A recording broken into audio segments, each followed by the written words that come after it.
Assalamualaikum warahmatullahi wabarakatuh.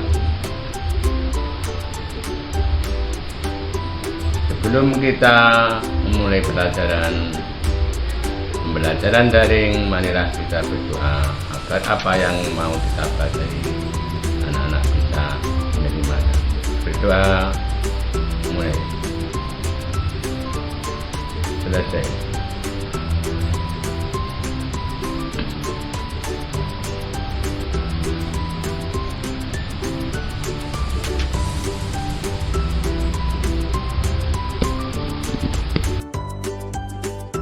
Satu.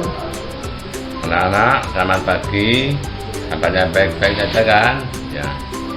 Sekarang Bapak ingin menyampaikan melalui video tentang pembelajaran tema 6 subtema 3.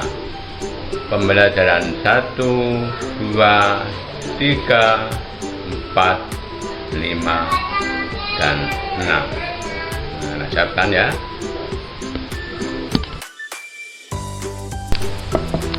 Ya, silahkan siapkan buku catatanmu, buku tentang tema, bukan lembaran tapi di buku catatan, dan siapkan alat tulisnya. Dan nanti kamu menulis, karena di sini tugas kalian adalah mencatat materi yang sudah Bapak rangkumkan.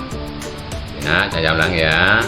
Jadi bukan menjawab soal di lembaran, tapi menulis catatan itu di buku tema, tetap pakai nama, pakai nomor absen, pakai tanggal, pakai pembelajaran berapa ya. Nanti tulisan yang bagus, bukan sekedar nulis karena nanti akan dinilai juga, bukan yang nilai tugasnya saja, tapi di sini catatannya juga dinilai. Dan nanti tinggal menulis, akan nanti di sini sudah dijelaskan mana yang perlu ditulis dan mana yang tidak. Siap ya? Mari. Ya anak-anak, tetap seperti biasanya, anak-anak tidak mengerjakan tugas tapi hanya mencatat. Catatan nanti dibaca, ini yang perlu ditulis dalam buku catatan buku tema. 1. Energi alternatif adalah sumber energi yang dapat menggantikan bahan bakar minyak. Alternatif berarti pengganti BBM. 2. Pencarian dan penggunaan energi alternatif sudah lama diupayakan manusia. Sudah mencari alternatif, mencari pengganti. 3. Yang termasuk energi alternatif adalah energi surya, energi air, dan energi angin. Surya itu cahaya, sinar, energi air, dan penggantinya apa? Dan energi angin. 4. Penggunaan energi alternatif dikarenakan BBM sudah semakin menipis, jadi namanya menghemat energi, manusia berusaha biar tetap bisa digunakan menggunakan energi alternatif yang sudah semakin menipis, jadi biar bisa dimanfaatkan. Ya, kalau tadi sampai 5, sekarang mari kita lanjutkan sampai 6. Sampai 10, sekarang yang ke-6. 6. Panas matahari, gerak air, gerak angin atau kayu dapat berubah menjadi energi listrik. Banyak saya. 7. Listrik yang dihasilkan oleh matahari, air, dan angin inilah yang disebut sebagai energi alternatif atau pengganti bahan bakar minyak. 8. Angin juga dapat menerbangkan layang-layang. Angin adalah udara yang bergerak. Jadi kan anak-anak layang itu angin. Tadi 9 ya, angin adalah udara yang bergerak. 10. Bermain layang-layang di tempat yang lapang. Sekarang kita lanjutkan dengan ada yang menggambar. Tinggal lagi kalau menggambar memamar jam menggunakan PC atau uang keliling biar bagus, bukan hanya sekedar menggambar. Bapak lanjutkan ya. 11. Perhatikan contoh berikut. Udin bermain layang-layang dari pukul 15.30 sampai dengan pukul 16.30. Lama waktu dapat digambarkan sebagai berikut. Itu ada ya. Gambar yang pertama jam 15.30 atau setengah 4. Yang bermain sampai pukul 16.30 atau jam setengah 5. Lama Udin bermain layang-layang adalah 60 menit. Dan ada di setengah 4 sampai setengah 5.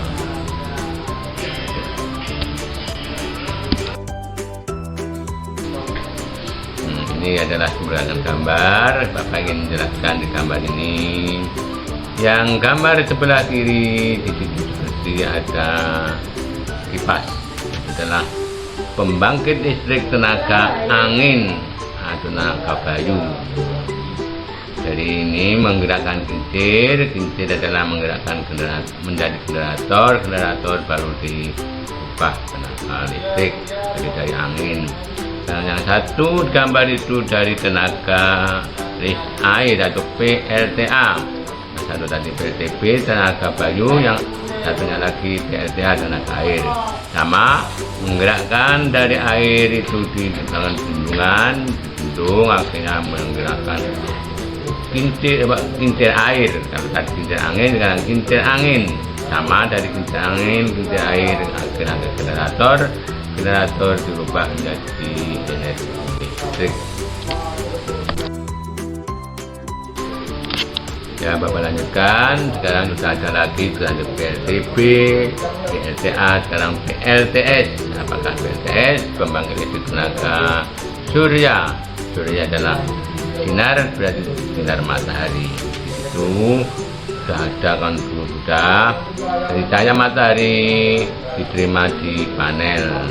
Panelnya dipasang, berarti harus menghadap ke sinar matahari biar dapat cahaya. Di situ disimpan. Dari alat-alatnya ada di situ sama dengan tadi, disimpan itu akhirnya nanti berubah untuk menggerakkan energi listrik atau berubah menjadi listrik. Ya, kelanjutannya yang perlu kalian tulis. Jangan Anda pulang sampai karena perlu catatan dia tidak membaca buku terlalu tebal. Karena nomor 12. Zaman dahulu angin sudah digunakan dalam kehidupan manusia. 13. Angin digunakan untuk menggerakkan perahu layar dan roda penggilingan padi. Jadi layar yang dulu ada di laut, kalian rumahnya dekat pantai ada, berarti itu menggunakan angin. Dan juga penggilingan padi. 14. Energi angin dapat dimanfaatkan untuk PLTB. Tadi sudah angin bayu, PLTB pembangkit tenaga bayu. 15. Pembangkit ini mengubah energi menjadi energi listrik menggunakan kincir angin. 16. Kincir angin bisa disebut dengan turbin angin. Ya, kita lanjutkan ya, yang perlu ditulis. Sekarang nomor berapa? 17. Gerak air merupakan salah satu energi alternatif. 18. Semakin kuat gerak air, semakin besar pula energi yang dihasilkan. Jadi listrik itu menggunakan gerak air dengan alternatif. 19. Gerak air digunakan untuk menggerakkan turbin atau kincir air. 20. Gerakan turbin banyak manfaatnya, diantaranya menghasilkan energi listrik dan menggiling gandum sama dengan tadi.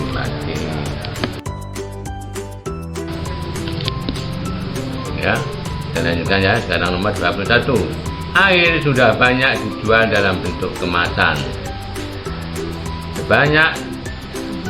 sebaiknya dilihat tanggal batas penggunaan atau tanggal kadaluarsa pada kemasan. Jadi kalau beli ya dulu baru dilihat hasil minum. 23.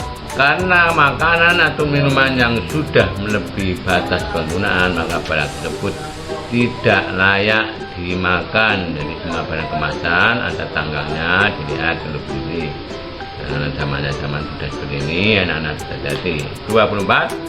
Makan atau minum barang yang sudah kadaluarsa membuat tubuh kita sakit atau keracunan. Jadi kalau orang sakit itu ini penyebabnya adalah dari diri sendiri, makanya adalah kata 25. Kita wajib menjaga kebersihan makan dan minum kita itu. Anak-anak biar jelas ya tadi kalau kadaluarsa itu apa, di mana tempatnya, ini ada salah gambarnya. Jadi misalnya dari makanan atau minuman yang ada dalam kemasan, baik dalam botol atau dalam plastik atau dalam kaleng. Itu anak-anak lihat tanda waktu penggunaan. Biasanya itu ada yang di bawah, ada yang di atas, ada yang di plastik itu. Di situ di atas ada tulisan produksi. Produksinya itu mungkin dari tanggal dulu, bulan dan tahun. Yang bawah itu adalah tanggal kadaluarsa yang tidak boleh atau tanggal akhir yang dikonsumsi. Itu 040917 berarti tanggal 4 bulan 9 tahun 2017. Itu dalam kaleng, dalam plastik, macam plastik sama. Jadi produksi 1 8 20 15 12 28 08 sama. Kadaluarsanya adalah 20 16 10 7 berarti tanggal 7 bulan 10 tahun 2016 sama dengan atas tanggal 8 bulan 12 tahun 2015 sebaliknya.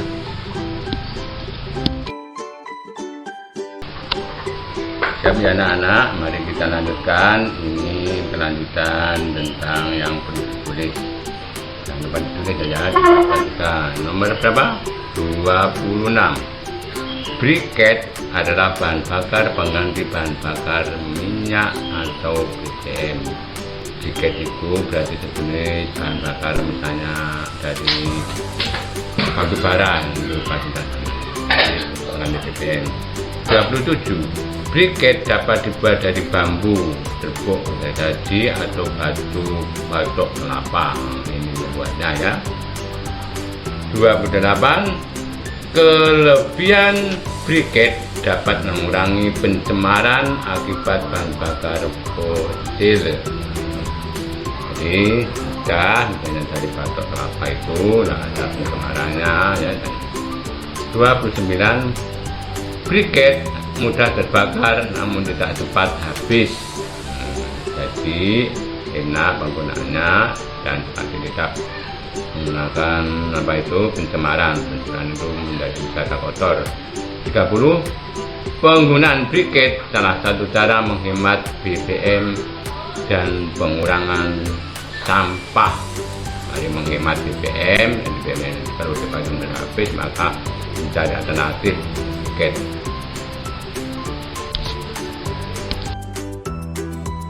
Ya, yang 31 ya.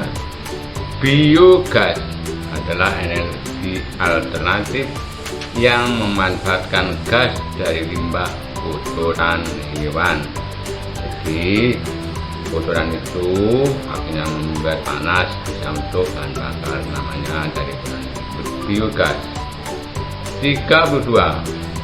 Gas dari limbah kotoran sapi adalah salah satu contohnya.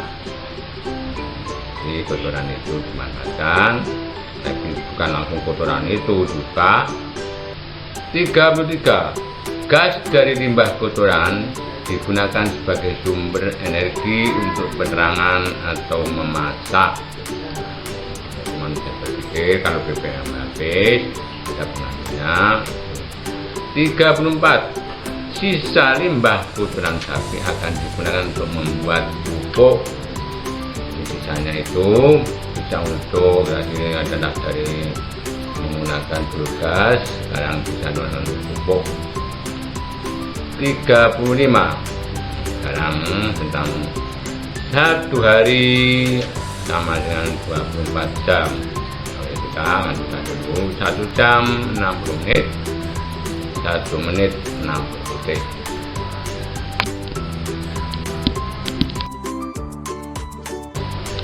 Melanjutkan, kalau tadi menulis, sekarang hanya melihat gambar yang ada di video. Pertama adalah gambar kompor. Kompornya itu adalah kompor dari penggunaan briket. Tadi sudah diterangkan, ditulis bagaimana cara membuat briket. Ini adalah mengenai gambaran.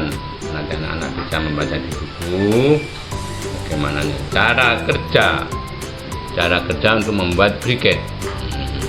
Pertama di situ atau ditulis diagram air, diagram alur pembuatan arang briket onggok. Sebab ini belum dan bisa membaca. Tadi kan dari serbu gergaji, ada karena dari onggok ditambah air. Di situ itu dipanaskan sambil diaduk. Setelah itu bawahnya masukkan onggok ke dalam arang, dicampur, jadi diaduk. Setelah itu aduk sampai rata. Sudah dicampur, aduk sampai rata, cetak dan jemur. Dicetak jemur ada serbuk, dicetak seperti merupakan batangan. Karena nanti penggunaannya di kompornya kompor khusus berupa batangan, dengan jelas kan mengurangi pencemaran, menghemat energi juga, energi alternatif. Briket namanya tadi, briket arang. Setelah dijemur, tadi sudah kering, disebut briket arang. Briket arang akhirnya dapat digunakan, berarti dapat disimpan, dimanfaatkan untuk menggunakannya adalah komponen kompor khusus. Anak-anak tadi bisa membaca jelasnya di buku siswa ya.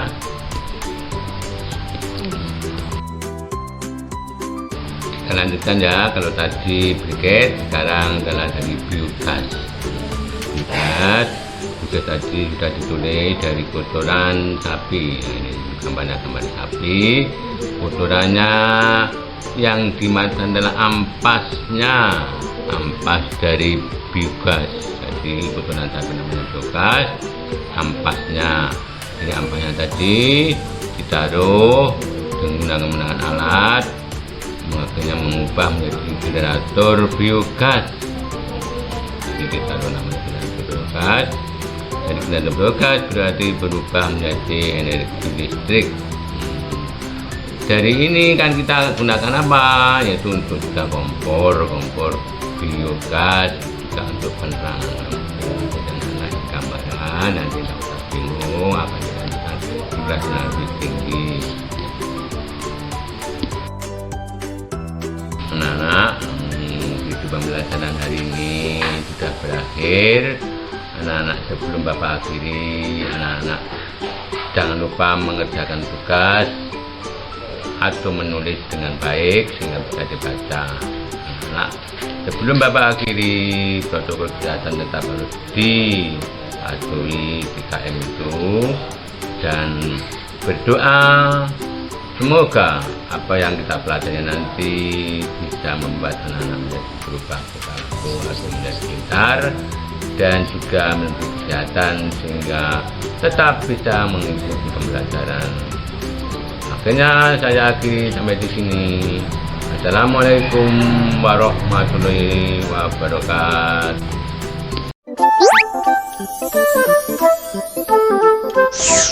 Halo sahabat Dikbud, di masa kebiasaan baru seperti sekarang ini, ingat selalu pesan ibu. Keluar rumah kalau penting saja ya nak, ingat untuk selalu 3M. 3M itu mudah dilakukan dan bisa mencegah penyebaran virus corona. Menggunakan masker, mencuci tangan dengan sabun dan air mengalir, menjaga jarak. Sahabat Dikbud, kalau kamu sayang keluarga, jangan bawa virus ke rumah ya. Ingat pesan ibu, ingat 3M.